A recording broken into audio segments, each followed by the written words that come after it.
7. Round 1. The Violent Against Neighbors. Summary. The poets begin the descent of the fallen rock wall, having first to evade the Minotaur, who menaces them. Virgil tricks them, and the poets hurry by. Below them they see the river of blood, which makes the first round of the seventh circle, as detailed in the previous canto. Here are punished the violent against their neighbors, great war makers, cruel tyrants, highwaymen, all who shed the blood of their fellow men. As they wallowed in blood during their lives, so they are immersed in the boiling blood forever, each according to the degree of his guilt, while fierce centaurs patrol the banks, ready to shoot with their arrows any sinner who raises himself out of the boiling blood beyond the limits permitted him. Alexander the Great is here, up to his lashes in the blood, and with him Attila, the scourge of God. They are immersed in the deepest part of the river, which grows shallow as it circles to the other side of the ledge, then deepens again. The poets are challenged by the centaurs, but Virgil wins a safe conduct from Chiron, their chief, who assigns Nessus to guide them and to bear them across the shallows of the boiling blood. Nessus carries them across at the point where it is only ankle deep, and immediately leaves them and returns to his patrol. The scene that opened from the edge of the pit was mountainous, and such a desolation that every eye would shun the sight of it. A ruin like the slides of Mark near Trent, on the bank of the Adige, the result of an earthquake or of some massive fault in the escarpment. For from the point on the peak where the mountains split to the plain below, the rock is so badly shattered a man at the top might make a rough stair of it. Such was the passage down the steep, and there at the very top, at the edge of the broken cleft, lay spread the infamy of Crete, the heir of bestiality, and the lecherous queen, who hid in a wooden cow. And when he saw us, he gnawed his own flesh in a fit of spleen. And my master mocked. How do you pump your breath? Do you think perhaps it is the Duke of Athens, who in the world above served up your death? Off with you, monster! This one does not come instructed by your sister, but of himself, to observe your punishment in a lost kingdom. As a bull that breaks its chains just when the knife has struck its death blow cannot stand nor run, but leaps from side to side with its last life, so danced the Minotaur, and my shrewd guide cried out, "Run now, while he is blind with rage, into the pass, quick, and get over the side." So we went down across the shale and slate of that ruined rock, which often slid and shifted under me at the touch of living weight. I moved on deep in thought, and my guide to me, "You are wondering perhaps about this ruin which is guarded by that beast upon whose fury I played just now?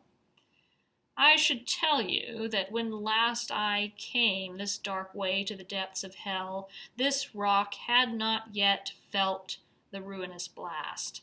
But certainly, if I am not mistaken, it was just before the coming of him who took the souls from limbo that all hell was shaken, so that I thought the universe felt love and all its elements moved toward harmony, whereby the world of matter, as some believe, has often plunged to chaos. It was then that here and elsewhere in the pits of hell the ancient rock was stricken and broke open. But turn your eyes to the valley, there we shall find the river of boiling blood, in which are seeped all who struck down their fellow men." O blind, O ignorant, self-seeking cupidity, which spurs us so in the short mortal life, and steeps us so through all eternity. I saw an arching fosse that was the bend of a winding river circling through the plain, exactly as my guide and Lord had said. A file of centaurs galloped in the space between the bank and the cliff, well armed with arrows, riding as once on earth they rode to the chase. And seeing us descend, that straggling band halted, and 3 of them moved out toward us, their long bows and their shafts already in hand. And one of them cried out, while still below, "To what pain are you sent down that dark coast? Answer from where you stand, or I draw the bow." Chiron is standing there hard by your side. Our answer will be to him. This wrath of yours was always your own worst fate, my guide replied. And to me he said, that is Nessus, who died in the wood for insulting Deianira. At his death he plotted his revenge in his own blood. The one in the middle, staring at his chest, is the mighty Chiron, he who nursed Achilles.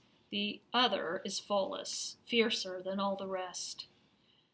They run by that stream in thousands, snapping their bows at any wraith who dares to raise himself out of the blood more than his guilt allows. We drew near those swift beasts. In a thoughtful pause, Chiron drew an arrow, and with its notch he pushed his great beard back along his jaws, and when he had thus uncovered the huge pouches of his lips, he said to his fellows, have you noticed how the one who walks behind moves what he touches? That is not how the dead go.